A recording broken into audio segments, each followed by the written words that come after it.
So Donald Trump, since I know you're watching, I have 4 words for you. Turn the volume up.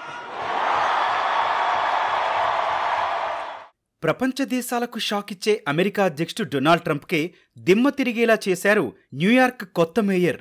అది మన భారతీయ మూలాలున్న జోహ్రాన్ మమ్దాని. అధ్యక్షుడే స్వయంగా బెదిరించినా భయపడకుండా New York mayor పదవిని దక్కించుకొని ఆయన అహాన్ని దెబ్బతీశారు. అసలెవరి జోహ్రాన్ మమ్దాని? భారతీయ మూలాలున్న ఈయన కథేంటి? భారత పొలిటికల్ ఫార్ములాతో అమెరికా ఆర్థిక రాజధాని న్యూయార్క్లో మేయర్గా ఎలా గెలిచారు?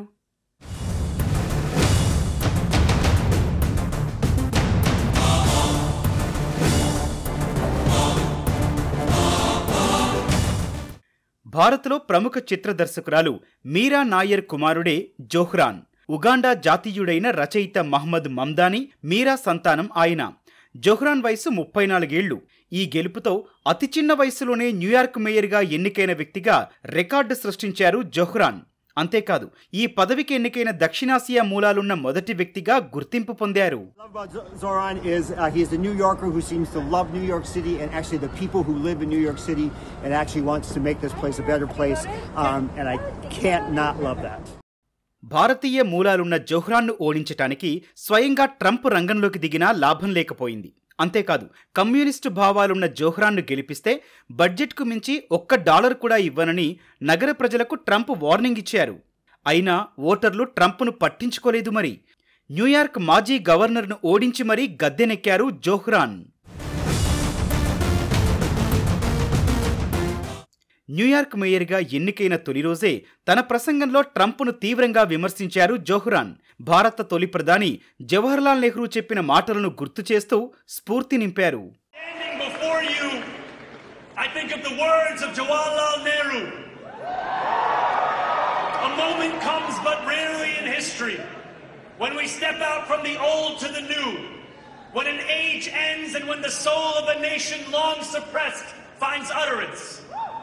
Tonight we have stepped out from the old into the new.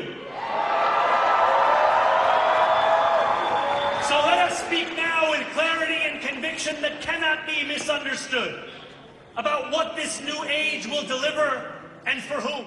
భారతీయ మూలాలున్న జోహ్రాన్ భారత్లో రాజకీయ పార్టీలిచ్చే ఉచిత పథకాల హామీలతో నగర ప్రజలను ఆకట్టుకున్నారు. ఉచిత బస్సు, ప్రభుత్వ నిత్యావసర దుకాణాలు, ఉచిత బాలల సంరక్షణ లాంటి పథకాలతో జనాల నాడీ పట్టేశారు. ఫ్రీ సర్వీస్కు జనాల్లో ఉన్న క్రేజ్ను క్యాచ్ చేసి విజయం సాధించారు. ఈ హామీలతో గెలిచిన జోహ్రాన్ వాటిని అమలు చేసేందుకు ట్రంప్ నుంచి నిధులు ఎలా తీసుకురాగలరో చూడాలి.